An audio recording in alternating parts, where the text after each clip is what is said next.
नमस्कार। इस जन्म में जैसा आपका मन है, पिछले जन्म में ये मन आपका बिल्कुल भी ऐसा नहीं था। इस जन्म में जिस तरह के लोग या फिर जिस तरह की चीज़ें आपको पसंद नहीं आती हैं, पिछले जन्म में आप बिल्कुल ऐसे ही थे या फिर आपका मन बिल्कुल ऐसा ही था। मन बदल जाता है हर जन्म में और जो चीज़ पूर्व जन्म में उसे बहुत ज़्यादा पसंद होती हैं, वो चीज़ बोझ बनकर उसके साथ अगले जन्म में आती है और ना चाहते हुए भी उसे वो ढो रहा होता है। कुछ लोग कहते हैं कि आत्मा तो अमर होती है, तो फिर यमराज आखिर मृत्यु के बाद लेने किसको आता है?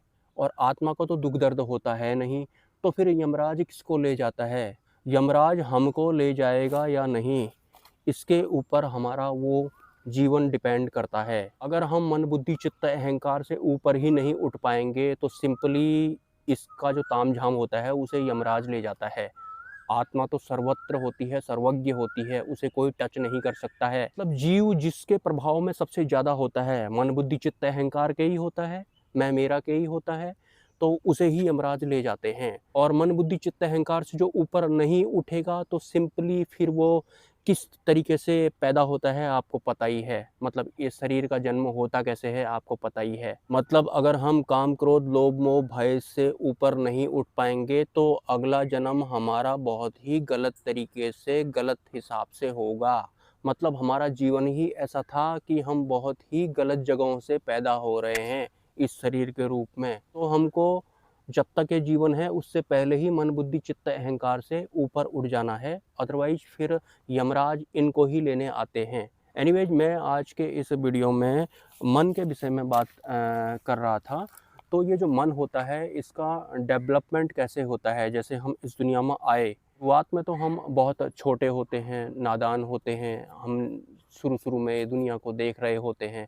धीरे धीरे जैसे जैसे हम बड़े होते हैं तो हमें पता लगने लगता है कि ये हमारी माँ है, ये हमारा पापा है, ये हमारे भाई वगैरह हैं, ये पड़ोसी वगैरह हैं, या फिर इसको पेड़ कहते हैं, इसको जंगल कहते हैं। ये जो आवाज़ आई थी अभी ये कोयल की आवाज़ थी या फिर ये कौवे की आवाज़ थी। तो कुछ इस तरह से हमारा मन बुद्धि चित्त अहंकार इस दुनिया को भर रहा होता है अपने भीतर और बन रहा होता है। वास्तव में जब हम शुरुआती चरण में होते हैं 10 साल से ऊपर ऊपर को, तो एक टाइम ऐसा आता है कि हमको अपने ही माता पिता अपने दुश्मन लगने लगते हैं और ऐसा 90% लोगों के साथ में होता है। हम अपने माता पिता को ही दोषी ठहराने लगते हैं कि मैं जो ऐसा दिखाई पड़ता हूँ वो आपकी वजह से दिखाई पड़ता हूँ।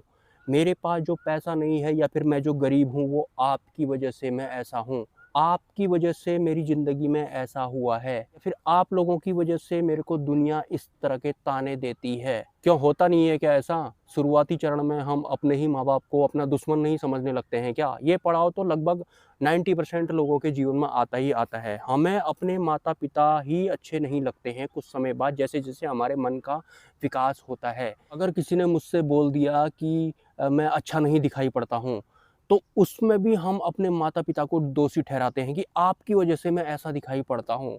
अगर किसी ने मुझे गरीब बोल दिया या फिर किसी तरह से मेरे को व्यथित कर दिया, तो उसमें भी हमको माता-पिता पे ही मतलब दोष हम निकालते हैं कि आपकी वजह से मेरे पास पैसा नहीं है, आपकी वजह से मेरे पास ये सब चीज़ें नहीं हैं, आपकी वजह से ही मेरी इस तरह की हालत है।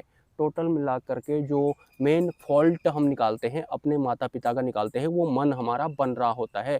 पूर्व जन्म में हमारा मन कुछ और होता है, मतलब इस जन्म में हमें कुछ अलग तरह की चीज़ें पसंद आएँगी। पूर्व जन्म में जिस तरह की चीज़ें हमें पसंद आती थी, उसके ठीक अपोज़िट वाली चीज़ें हमारे इस जन्म में आएँगी या फिर उस तरह के लोग हमारे इर्द-गिर्द घूमेंगे, हमारे आस-पास में होंगे, फैमिली मेंबर के रूप में। ये इसी तरह का मिलौचा होता है, मन बदल जाता है, बस हो गया। मन के बारे में अगर आप मंथन करेंगे ना तो आपको पता लगेगा कि मन कितना बड़ा एक आवरण बोलूँ इसको, ऐसे तो भ्रम जैसा होता है ये। लेकिन टोटल मिलाकर के अगर मंथन करेंगे तो आपको काफ़ी कुछ मन के बारे में पता लगेगा और वो मन ही होता है कि कोई इंसान हमें पसंद नहीं आ रहा है, तो वो हमें इस कदर नहीं पसंद आता है कि हम उससे बात करना ही छोड़ देते हैं, हम उसकी शक्ल नहीं देखना चाहते हैं। और तो और ये बात ऐसा नहीं है कि 2-4 महीने तक चलेगी, ये पूरी ज़िंदगी चलती है। कुछ लोग इस मन को ना समझ पाने की वजह से किसी को नहीं पसंद करते हैं और उसकी शक्ल पूरी ज़िंदगी भर नहीं देखते हैं। उनके अंदर भी ऐसी होता है कि मरने तक मेरे को तुम लोग नहीं दिखने चाहिए। मतलब मन की जो ये खुद की बनने की या फिर इसकी जो ये स्ट्रीमिंग होती है, उसमें तो ये पूरा संसार बह जाता है और निपट जाता है, पूरी ज़िंदगी ऐसे ही चली जाती है। मन बहुत ज़्यादा डेंजरस होता है। हम इस दुनिया में परेशान हैं क्योंकि हमारे मन की जैसी नहीं हो रही है। हम इस दुनिया में खुश हुए पल भर के लिए क्योंकि हमारे मन की जैसी हो गई। मन किसकी जैसी करना चाहता है? अपने अहंकार की जैसी करना वो चाहता है। जो चीज़ मन को पसंद आती है वही अहंकार को भी पसंद आती है। बहुत सारे लोग जो हैं ये सब ज्ञान तो सुन रहे होते हैं, वो बुद्धि के बारे में, मन के बारे में, लेकिन वो मंथन नहीं करते हैं। क्या आप ब्रेन के बारे में मंथन नहीं करते हैं क्या? और हाँ, अगर आपको ब्रेन के बारे में या फिर मन के बारे में मंथन करने के बाद भी आप डिटैच नहीं हो पा रहे हैं या फिर अलग से देख नहीं पा रहे हैं, इनको अलग से देख नहीं पा रहे हैं का मतलब ऐसा नहीं है कि बुद्धि से मैं सोच रहा हूँ कि मैं अब मन को अलग से देखूँगा, अलग से बुद्धि वाला जो समझ से आप सोच रहे हैं ना कि मन को अलग से ऐसे देखते होंगे, वैसा वाला नहीं होता है। आपको बस एक समझ आ जाती है, उसके बाद बुद्धि भी चलेगी आपकी, मन भी चलेगा, लेकिन एक अलग समझ भी आपके साथ में हो जाएगी। दृष्टा की शुरुआत या फिर साक्षी की शुरुआत कुछ ऐसे ही होती है। तो खाली आपको ज्ञान इकट्ठा नहीं करना है, आपको मन के बारे में मंथन करना है कि आखिर ये होता कैसा है। आपको जिस दिन से पता लगने लग गया ना, कितने लोगों को मन के बारे में पता लग गया है, मंथन किया था क्या किसी ने मन के बारे में, तो फिर उनकी बात अलग हो जाती है। बहुत ना के बराबर लोग हैं अभी जो मन के बारे में भी मंथन नहीं किया है जिन्होंने, बस उन्होंने ज्ञान सुना है और टोटल मिलाकर के बहुत सारे लोग काम से परेशान हैं और बहुत सारे लोग बुद्धि मन को ज्ञान तो सुन रहे हैं लेकिन मंथन वो नहीं कर रहे हैं। आपको बताऊँ मैं एक बात में, आपको अगर किसी उच्च स्तरीय गुरु का साथ मिल जाता है, तो फिर बात ख़त्म हो गई वहीं से। उनकी कृपा से ही उनको सुनते-सुनते ही आपका कल्याण होगा, मतलब आपके बुद्धि मन डिटैच होने लगेंगे, मतलब आप में वो समझ आने लगेगी।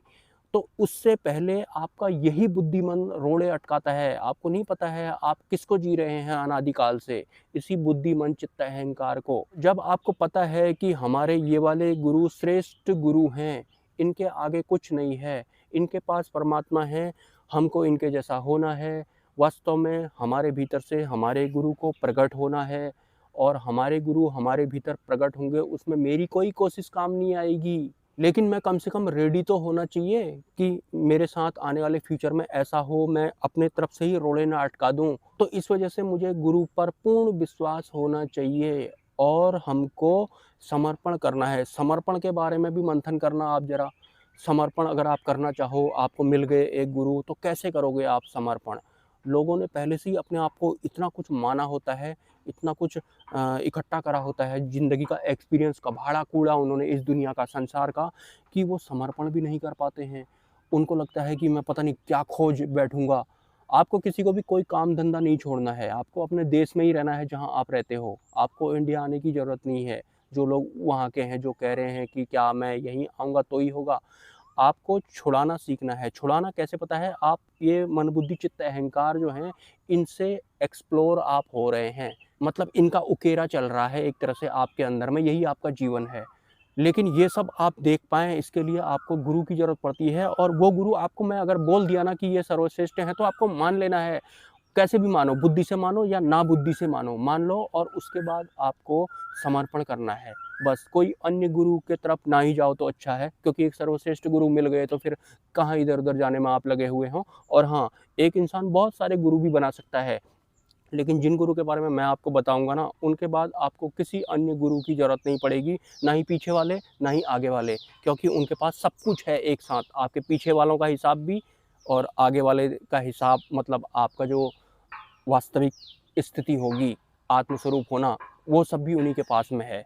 तो आपको समर्पण करना है और मंथन करने की आदत डालनी पड़ेगी। इस विषय पर कुछ लिखना चाहते हैं तो लिख सकते हैं, सपोर्ट करना चाहें तो इस क्यूआर कोड पर आप कर सकते हैं स्वेच्छा से।